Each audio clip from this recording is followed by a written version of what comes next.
बिस्मिल्लाहिर्रहमानिर्रहीम। अस्सलाम वालेकुम। मैं होम्योपैथिक डॉक्टर इरम भट्ट। आज का जो हमारा टॉपिक है वो एंडोमेट्रियोसिस है। टॉपिक पर बात करने से पहले मैं बता दूं कि ये बड़ा ही मुश्किल टॉपिक है, फिर भी मैंने पूरी कोशिश की है कि इसको जिस हद तक हो सके मैं आसान ज़ुबान में आपके सामने बयान करूं ताकि आप इसको समझ लें। लेक्चर शुरू करने से पहले मैं एक बात और आपको बता दूं कि मैंने जो फीमेल के हवाले से लेक्चर शुरू किए हैं उनमें अब तक मैं एमेनोरिया, डिसमेनोरिया, मेनोरेजिया और मेट्रोरेजिया के ऊपर मैं आपको लेक्चर दे चुकी हूँ। आज मेरा ख्याल है ये ख़वातीन के हवाले से मेरा 5वां लेक्चर है। तो मैं यहाँ इस बात की वजाहत करना चाह रही हूँ कि मेरा मकसद आपको इन इमराज के हवाले से मेडिसिन बताना नहीं है। मेडिसिन तो आप किसी भी किताब को खोलेंगे, कोई भी किताब आपके सामने होगी, सेलेक्ट योर रेमेडी या इस तरह की मिलती जुलती कोई भी किताब जिसमें आप अपनी मेडिसिन को तलाश कर सकते हैं तो आपको मेडिसिन मिल जाएगी। मेरा असल मकसद आपको मर्ज़ के हवाले से पढ़ाना है कि एक डॉक्टर होने की हैसियत से जब आप किसी मरीज़ को देखें या कोई पेशेंट आपके पास आए तो आपको पता होना चाहिए कि मरीज़ को असल मसला क्या है। मेडिसिन का पता होना किसी मर्ज़ के हवाले से कोई कामयाबी नहीं है। आप अगर मर्ज़ के हवाले से जानते हैं, आपको मर्ज़ का इल्म है, आपको पता है कि ये मर्ज़ क्यों पैदा होता है या मर्ज़ क्या सिम्टम्स पैदा करता है, तो ऑटोमेटिकली आपके लिए दवाई का इंतखाब करना जो है वो आसान हो जाता है। इस बात की वजाहत मुझे आज इसलिए भी करनी पड़ी है कि हमारा जो आज का टॉपिक है, जैसे कि मैंने कहा कि ये एक बहुत मुश्किल टॉपिक है और जितना ये खुद मुश्किल है उतना ही इसका ट्रीटमेंट मुश्किल है। मैं चाहती हूँ कि आप मुख्तलिफ इमराज के हवाले से जानें, आप मेडिसिन के हवाले से ना जानें, आप इमराज को पहचानें, आप उनकी वजूहात को जानें, आप उनके साइन और सिम्टम्स को जानें। बीइंग ए डॉक्टर आपको पता होना चाहिए कि कौन सा मर्ज़ कौन सी इलामात पैदा कर सकता है, कौन सा मर्ज़ कौन सी प्रॉब्लम पैदा कर सकता है, ताकि हम उन प्रॉब्लम्स को डील कर सकें। तो आज का हमारा जो टॉपिक है वो है एंडोमेट्रियोसिस। आप इसको कह लीजिए, सादा ज़ुबान में आप कह लीजिए कि एक ऐसी कंडीशन जिसमें हमारे टिश्यूज़ या सेल जो हमारी यूट्रस की लाइनिंग को बनाते हैं, जिसे आमतौर पर एंडोमेट्रियम कहते हैं, वो सेल जो हैं हमारे यूट्रस से बाहर कहीं जाकर ग्रो कर जाते हैं। नतीजे के तौर पर एक तकलीफ़देह हालत पैदा होती है, क्योंकि ये सेल जहाँ जहाँ ग्रो करेंगे वहाँ वहाँ जब हैज़ का खून जारी होगा ब्लीडिंग होना शुरू हो जाएगी। यानी ब्लीडिंग जो है वो यूट्रस के अंदर भी पाई जाएगी और जहाँ पर ये सेल्स ग्रो किए हैं वहाँ पे भी ब्लीडिंग पाई जाएगी। लिहाजा इनके ब्लीड करने की वजह से जो इर्द गिर्द का एरिया होता है वहाँ पे इरिटेशन और इन्फ्लेमेशन पैदा होना शुरू हो जाती है। नतीजे के तौर पर पेशेंट जो है बहुत ज़्यादा तकलीफ़देह हालत में आ जाता है। एंडोमेट्रियोसिस के हवाले से एक बात और जहन में रख लीजिए कि ये एक इंतहाई परेशान कुन हालत होती है। इस पर काबू पाना या इसकी दर्द को कंट्रोल करना ही सबसे बड़ी बहादुरी होती है। तमाम उम्र की ख़वातीन जो है इस मर्ज़ का शिकार हो सकती हैं, चाहे वो शादीशुदा हैं चाहे वो गैर शादीशुदा है। उम्र के किसी हिस्से में भी उनको ये मर्ज़ लाहक हो सकता है। नॉर्मली 25 से लेकर 40 साल की उम्र एक कही जाती है कि जिसमें ख़वातीन को ये मर्ज़ जो है लाहक होता है। 70% ख़वातीन को इस मर्ज़ के साथ हैज़ की तकलीफ़ आती हैं, यानी हैज़ में बहुत ज़्यादा दिक्कत आती है उनको। और 25% वुमेन ऐसी होती हैं जिनको किसी किस्म का कोई सिम्टम नहीं आता, यानी आप ये कह लीजिए कि इस मर्ज़ के साथ भी अल्लाह की उन पर मेहरबानी होती है कि वो किसी किस्म की तकलीफ़ का सामना नहीं करती हैं। और आम तौर पर ये दर्दें जो हैं ये हैज़ के दौरान बहुत ज़्यादा बढ़ जाती हैं। अगर हम परसेंटेज निकालें कि ख़वातीन की कितनी आबादी इस मर्ज़ का शिकार होती है, तो आप यूँ कह लीजिए कि अगर 100 ख़वातीन हैं तो 100 में से एक या 100 में से 1 से लेकर 15 तक ख़वातीन जो है इस मर्ज़ का शिकार हो सकती हैं। मिनिमम 1 और ज़्यादा से ज़्यादा 15 ख़वातीन एंडोमेट्रियोसिस का शिकार होती हैं। एंडोमेट्रियोसिस की वजह से जो ग्रोथ होती हैं वो कैंसरस नहीं होती हैं और इसकी स्टेजेस जो होती हैं ये भी मुख्तलिफ होती हैं। यानी आप कह सकते हैं कि एंडोमेट्रियोसिस की 4 स्टेजेस होती हैं: मिनिमल, माइल्ड, मॉडरेट और स्फीयर। मिनिमल वो स्टेज होती है जिसमें छोटे ज़ख्म बनते हैं और इसके अलावा जो एंडोमेटीरियल सेल जो हैं इम्प्लांट करते हैं वो गहराई में नहीं जाते, वो सतही होते हैं, ज़्यादा पेशेंट को ज़्यादा तकलीफ़ नहीं होती। इसी तरह माइल्ड में भी छोटे ज़ख्म बनते हैं लेकिन जो इम्प्लांटेशन होती है वो ओवरी के साथ पेल्विक लाइनिंग पे भी हो जाती है। मॉडरेट में जो होता है इसमें ज़ख़म भी होते हैं, इसमें जो इम्प्लांट करते हैं टिश्यूज़ वो ज़रा गहराई में जाके करते हैं, और स्फीयर में ये ज़्यादा गहराई में करते हैं और बेतहाशा ज़ख़म बनते हैं, यानी इसकी स्वेरिटी जो है ज़ख़्मों की वजह से बहुत ज़्यादा हो जाती है। जहाँ पर जाकर ये सेल लगते हैं उनमें सबसे जो कॉमन साइट्स होती हैं हमारी, वो हमारी ओवरीज हैं, फेलोपियन ट्यूब्स हैं, हमारे यूट्रस की बाहर वाली सतह है, वहाँ पे लग सकते हैं। इसके अलावा जो कम साइट्स हैं जहाँ पर ये जाके लगते हैं वो वजाइना, सर्विक्स, वुल्वा, बावल्स, हमारी इंटेस्टाइन्स हैं, ब्लैडर है, रेक्टम है। और रेयर साइट्स जो हैं जहाँ पर जाकर ये टिश्यूज़ जो है ग्रो करते हैं वो हमारे फेफड़े भी हो सकते हैं, हमारा दिमाग भी हो सकता है और हमारी स्किन भी हो सकती है। यानी आप यूँ समझ लीजिए कि अगर हमारी स्किन के ऊपर जाकर ये टिश्यूज़ ग्रो कर जाते हैं तो जब जब हैज़ आएंगे, जब जब हैज़ का खून जारी होगा, हमारी स्किन में से भी खून जारी होना शुरू हो जाएगा। वक्त गुजरने के साथ साथ ये जो टिश्यूज़ होते हैं ये ग्रो करते हैं, थिक होना शुरू कर देते हैं और ब्लीडिंग करते हैं। तो इस ब्लीडिंग की वजह से ये एक आम ब्लीडिंग नहीं होती, ये बहुत ही सीवियर पेन वाली ब्लीडिंग होती है। इतनी सीवियर पेन होती है कि बाद औक़ात मरीज़ा जो है वो बेहोश हो जाती है। मैंने आपको कहा कि ये एक इंतहाई परेशान कुन तकलीफ़ है।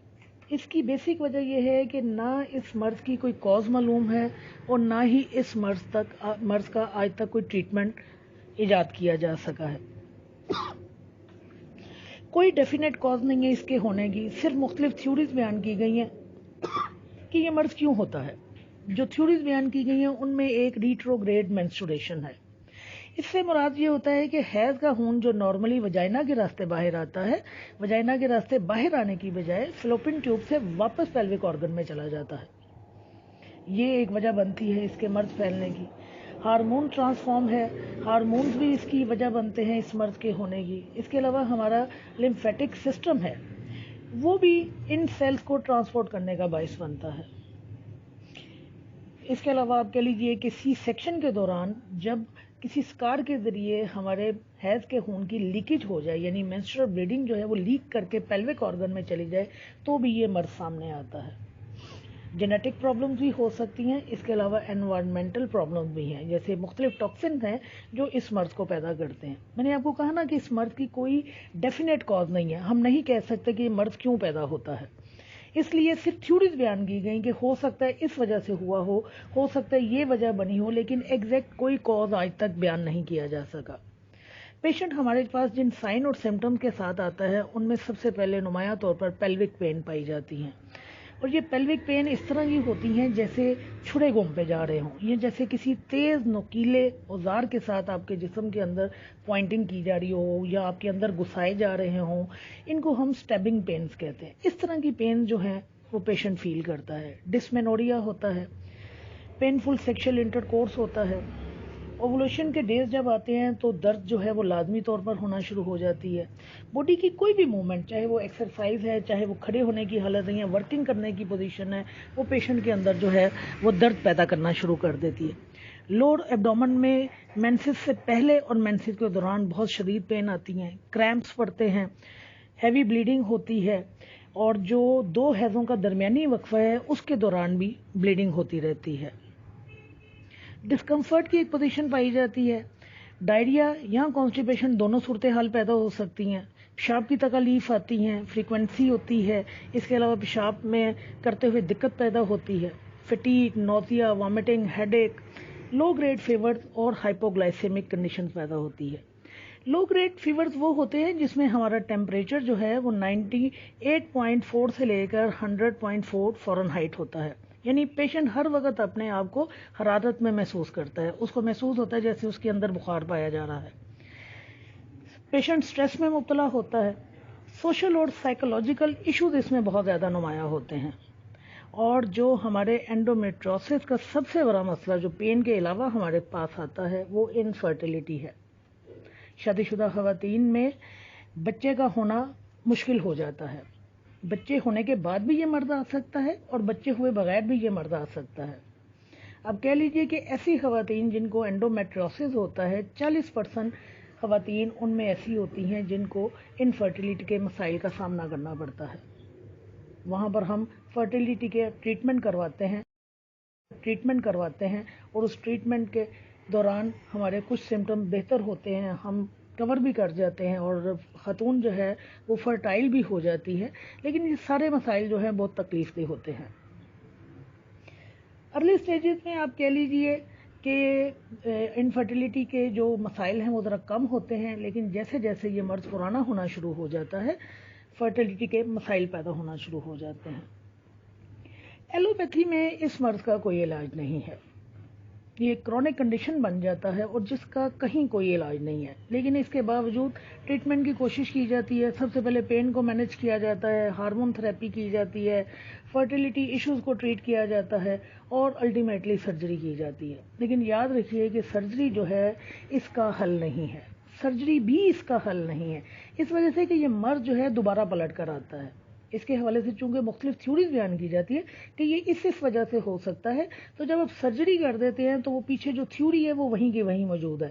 دوبارہ ہو سکتا ہے وہ لمفیٹک سسٹم کی وجہ سے دوبارہ سیل جو ہے ٹرانسپورٹ کر جائے، ہو سکتا ہے آپ کے ہارمون دوبارہ ان سیل کو کہیں اور اگا دیں، ہو سکتا ہے کہ آپ کے ٹیشوز کسی اور جگہ جا کے لگ جائے اور وہاں پہ وہ لائننگ بنا دے، تو سرجری بھی اس کا کوئی حل نہیں ہے۔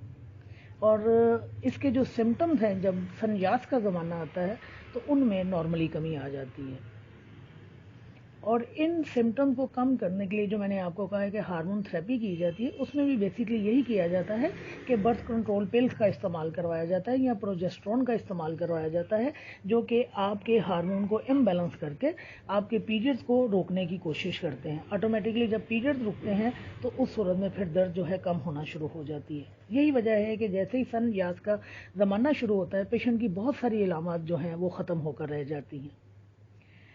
اب آتے ہیں ہم ہومیوپیتھک ٹریٹمنٹ کے لیے۔ تو میں نے جس طرح آپ کو بتایا ہے کہ اس مرض کا ٹریٹمنٹ ہومیوپیتھی میں بھی بہت مشکل ہے، یہاں ہم نے کمپلیٹلی ٹوٹیلٹی آف سمٹم کی بنیاد پر کام کرنا ہے۔ ہمارے پاس کوئی ایک اسپیسیفک میڈیسن نہیں ہے جس کو ہم اینڈومیٹریوسس کے لیے استعمال کر سکیں۔ یہاں جب پیشنٹ آپ کے پاس آئے گا ٹوٹیلٹی آف سمٹم آپ کو دے گا تو وہاں پر آپ کو ڈسمینوریا بھی ملے گا، وہاں آپ کو مینوریجیا بھی ملے گا، وہاں آپ کو میٹروریجیا بھی ملے گا، آپ کو سائیکولوجیکل ایشوز بھی ملیں گے، آپ کو سوشل سٹریس بھی ملے گا، آپ کو بیہیویئر پرابلم کا بھی سامنا کرنا پڑے گا۔ تو آپ نے ٹوٹیلٹی آف سمٹمز کو لے کر چلنا ہے۔ میں ایک بات واضح کر دوں یہاں پر کہ ایسی خواتین یا ایسی مریضیں جو اس مرض کا شکار ہوتی ہیں ان کی زندگی بہت حد تک میزریبل ہوتی ہے۔ اگر وہ ان میرڈ ہیں تو ان کی پرابلمز الگ سے ہیں، اگر وہ میرڈ ہیں تو ان کی پرابلم تھوڑی ڈیفرنٹ ہو جاتی ہیں۔ جیسے کہ میں نے کہا کہ اس کا ایک سمٹم جو ہے، سائن اور سمٹم جو ہے وہ پینفل انٹرکورس ہے۔ ظاہر ہے جب بیوی جو ہے وہ ازواجی زندگی گزارنے کے قابل نہیں ہوگی تو آٹومیٹکلی گھریلو ایشوز اور گھریلو پرابلمز پیدا ہونا شروع ہوں گی۔ اگر شادی شدہ خاتون ماں بننے کے قابل نہیں ہوگی اور اس میں ماں نہ بننے کے مسائل پیدا ہو رہے ہیں تو اس کی وجہ سے بھی اس کی سوشل لائف اور اس کی نفسیاتی زندگی متاثر ہونا شروع ہو جائے گی۔ میں نے آپ سے کہا کہ اینڈومیٹرائسس والی خواتین جو ہوتی ہیں ان کو 1 یا 2 ہفتے پہلے درد ہونا شروع ہو جاتی ہے، بلیڈنگ ہونا شروع ہو جاتی ہے، اسپاٹنگ وغیرہ ہوتی ہے، تو لہٰذا آپ دیکھیے کہ مہینے کے 30 دنوں میں سے کتنے دن جو ہیں وہ اس درد اور بلیڈنگ کے ساتھ گزارتی ہیں۔ لہٰذا یہ سارے عوامل مل کر اس کے اوپر ایک سٹریس کریٹ کرنا شروع کر دیتے ہیں اور بہت زیادہ نفسیاتی مسائل پیدا ہونا شروع ہو جاتے ہیں۔ بعض خواتین ان نفسیاتی دباؤ اور مسائل کی وجہ سے خودکشی کی طرف مائل ہوتی ہیں، وہ سمجھتی ہیں کہ شاید خودکشی اگر وہ کر لیں تو ان کے تمام مسائل جو ہیں وہ حل ہو جائیں گے۔ تو ہومیوپیتھی میں جب بھی ہم نے اینڈومیٹریوسس کی پیشنٹ کو ٹریٹ کرنا ہے تو ہمیں ایک سائن اور سمٹم کو ساتھ لے کر چلنا پڑے گا۔ ہم کسی ایک چیز کو چھوڑ کر ایک کو پکڑ کر کام نہیں کر پائیں گے، ہمیں اس کی تمام نفسیاتی اور جسمانی پرابلم کو سامنے رکھ کر اس کو ٹریٹ کرنا پڑے گا۔ اور اس میں جس طرح میں نے آپ کو کہا کہ ہمیں کوئی اسپیسیفک میڈیسن اس کے لیے ہم پرسکرائب نہیں کر سکتے، ہم ہوللی سولی جو ہے ٹوٹیلٹی آف سمٹمز پر کام کریں گے۔ جیسے کہ اگر آپ کے پاس ایک پیشنٹ آتی ہے اینڈومیٹریوسس کی اور وہ آپ کو آ کے یہ کہتی ہے کہ میری تمام جو علامات ہیں وہ آرام کرنے سے بہتر ہو جاتی ہیں، تو بے شک آپ برائنیا استعمال کروا دیجیے۔ اگر وہ آپ کو آ کے یہ کہتی ہے کہ مجھے ان تمام مسائل کے ساتھ مجھے بہت ہیوی پرفیوز بلیڈنگ ہوتی ہے تو آپ اور اس کے ساتھ تھرابنگ پینس پائی جاتی ہیں تو آپ بیلاڈونا کو استعمال کروا دیجیے۔ یعنی ایک سمٹم کی بنیاد پر بھی آپ اپنے پیشنٹ کو ٹریٹ کر سکتے ہیں، لیکن مسئلہ یہ ہے کہ وہ سمٹم ٹوٹیلٹی آف سمٹم کی بنیاد پر ہوگا۔ ایک بات اور یاد رکھیے کہ ڈسمینوریا جو ہے وہ اینڈومیٹریوسس پیدا نہیں کرتا. اینڈومیٹریوسس ڈسمینوریا پیدا کرتا ہے. اسی طرح مینوریجیا اور میٹوریجیا بھی اینڈومیٹریوسس پیدا نہیں کرتا، لیکن اینڈومیٹریوسس میں لازمی طور پر مینوریجیا بھی پایا جائے گا اور میٹوریجیا بھی پایا جائے گا. تو میں نے آپ کو جب پہلے لیکچر دیے تھے جو ڈسمینوریا پہ تھے، مینوریجیا اور میٹروریجیا پر تھے، تو آپ دیکھیے ان میں کن میڈیسن کا میں نے ذکر کیا ہے. آپ ان میڈیسن کا ایک گروپ بنائیے اور دیکھیے کہ کون سی میڈیسن ایسی ہیں جس میں وہ علامات زیادہ پائی جا رہی ہیں جو آپ کے پیشنٹ کے نزدیک ہے. آپ کو اپنے پیشنٹ کو ایجوکیٹ کرنا پڑے گا کہ آپ کے ساتھ رابطے میں رہے. اس مریض کا اپنے ڈاکٹر کے ساتھ کانٹیکٹ میں ہونا بہت ضروری ہے. ہر 10 دن بعد، ہر 12 دن کے بعد اپنی علامات جو ہے وہ اپنے ڈاکٹرز کے ساتھ آ کے ڈسکس کرے. اپنے پین کے کریکٹر کو اپنے ڈاکٹر کے ساتھ ڈسکس کرے. اپنی بلیڈنگ کو ڈسکس کرے، بلیڈنگ کے کلر کو ڈسکس کرے. درد جس حالت میں آتی ہے، 1 ہفتہ پہلے شروع ہوتی ہے، 2 ہفتہ پہلے شروع ہوتی ہے، سادی پین آتی ہے، کریمپس والی پین آتی ہے، بے ہوش کر دینے والی پین آتی ہے، ان تمام حالتوں کو اور ان باتوں کو آپ کے ساتھ ذکر کرے. جیسے میں نے آپ کو کہا کہ اس میں باول کی obstruction بھی پائی جاتی ہے، کہ کانسٹیپیشن بھی ہو سکتی ہے اور ڈائریا بھی ہو سکتا ہے. تو پیشنٹ کا آپ کو اپنی تمام علامات کا بتانا بہت ضروری ہے، اور ڈاکٹر کو بھی چاہیے کہ پیشنٹ کی کسی چیز کو نظر انداز نہ کرے. پیشنٹ کی جو علامات ہیں انہیں باقاعدہ لکھے، ان کے مطابق اس کی دوائی کا انتخاب کرے. اس کے علاوہ پھر بھی میں آپ کو کچھ میڈیسن ہیں جو اس میں اینڈومیٹریوسس میں استعمال ہوتی ہیں، میں آپ کو بتا دیتی ہوں. آپ ان کو بھی ذہن میں رکھیے، اور جو میں نے میڈیسن آپ کو ڈسمینوریا، اس کے علاوہ مینوریجیا اور میٹروریجیا میں بتائی ہیں، ان کو بھی ذہن میں رکھیے. پھر میڈیسن کی سلیکشن کیجیے. ایکیوٹ جو پین آتی ہیں اس میں ہم ایکونائٹ، ایپس، بیل، برائنیا، جلسیمیم، آیوڈم، پلساٹیلا، سبائنا، ان میڈیسن کو استعمال کر سکتے ہیں. سو آن. یہ صرف چند ایک میڈیسن نہیں ہے جو اس مرض میں استعمال ہوتی ہیں. چونکہ ٹوٹیلٹی آف سمٹمز کی بنیاد پر ہمیں کام کرنا ہے، تو لہذا ایک وسیع گروپ ہے میڈیسن کا جو اس میں استعمال کی جا سکتی ہیں. کرونک اگر کنڈیشن آتی ہے تو اس میں ہمارے پاس کیلکیریا کارب ہے، کونیم ہے، آیوڈم ہے، لیکسس ہے، ہائیڈراسٹس ہے، سپیا ہے، so on according to sign and symptom. کوئی بھی میڈیسن آپ اینڈومیٹریوسس میں استعمال کر سکتے ہیں. دردیں پاگل کر دینے والی ہیں تو دیکھیے کون سی میڈیسن ہیں جن میں دردیں پاگل کر دیتی ہیں. دردیں ناقابل برداشت ہیں تو تلاش کیجیے ان میڈیسن کو کہ کون سی میڈیسن ہیں جن میں دردیں ناقابل برداشت پائی جاتی ہیں. کون سی ایسی میڈیسن ہیں جن میں مینسز ارریگولر پائے جاتے ہیں. کون سی ایسی میڈیسن ہیں جن میں 2 حیض کے 2 درمیانی وقفوں کے دوران بلیڈنگ پائی جاتی ہے. میں نے آپ کو کہا کہ یہ نہ صرف تکلیف دہ صورت حال ہے ایک اینڈومیٹریوسس، اس کا ٹریٹمنٹ بھی بہت مشکل ہے. اس میں صرف اور صرف ڈاکٹر کی محنت کام کرے گی. آپ جتنی محنت سے کام کریں گے اللہ تعالیٰ اتنی برکت ڈالے گا. نہ تو ڈاکٹر نے گھبرانا ہے، نہ ہی پیشنٹ نے گھبرانا ہے. پیشنٹ کو اپنے ذہن میں یہ بات بٹھانا بہت ضروری ہے کہ اس کی زندگی ہو سکتا ہے اسی مرض کے ساتھ گزرے، وہ ساری زندگی اس مرض سے چھٹکارا نہ پا سکے. اس کو اپنے آپ کو مینج کرنا ہے اسی مرض کو ساتھ لے کر. جیسے کہ ڈائبٹیز، ہائپر ٹینشن جو ہمارے امراض ہیں، یہ ہماری زندگی کے ساتھ ساتھ چلتے ہیں اور قبر تک ہمارے ساتھ جاتے ہیں. بالکل اینڈومیٹریوسس ایک ایسا مسئلہ ہے جس کے لیے ہم کہہ سکتے ہیں کہ یہ شاید ساری زندگی جب تک ہمیں حیض کا سائیکل آئے گا تب تک ہمارے ساتھ چلے گا. تو پیشنٹ کی کاؤنسلنگ، پیشنٹ کو سمجھانا، پیشنٹ کو ایجوکیٹ کرنا بھی ڈاکٹر کا کام ہے. محنت کرنا آپ کا کام ہے، پیشنٹ کا کام آپ کے ساتھ کوآپریشن کرنا ہے. اس مسئلے کو لے کر اگر پیشنٹ یہ کہے گا کہ میں بار بار ڈاکٹر بدل لوں یا مجھے اس سے آرام نہیں آیا میں دوسرے کے پاس چلا جاؤں، تو کم از کم ایک ڈاکٹر کو وہ 2 سے 3 مہینے دے. اگر 2 سے 3 مہینے کے دوران بھی کوئی ڈاکٹر اس کی پین پر قابو نہیں پا رہا، اس کے سائن اور سمٹمز کو 50% بھی ٹھیک نہیں کر پا رہا، تو پھر پیشنٹ کا حق ہے کہ کسی دوسرے ڈاکٹر کے پاس چلا جائے. تو ڈاکٹر کے لیے ضروری ہے کہ اپنے پیشنٹ کو ایجوکیٹ کرے، اس کو گائیڈ کرے، اس کو کہے کہ صبر اور تحمل کے ساتھ اس مرض کا علاج کرنا ہوگا. ہمیشہ کی طرح میں یہ بات پھر سے کہوں گی کہ محنت کرنا ہماری ذمہ داری ہے، شفا دینا اللہ کی ذمہ داری ہے. ہمارا کام محنت کرنا ہے. اللہ پاک ہمارے کام میں برکت عطا کرے، ہمارے مریضوں کو شفا یابی عطا کرے. آمین. شکریہ.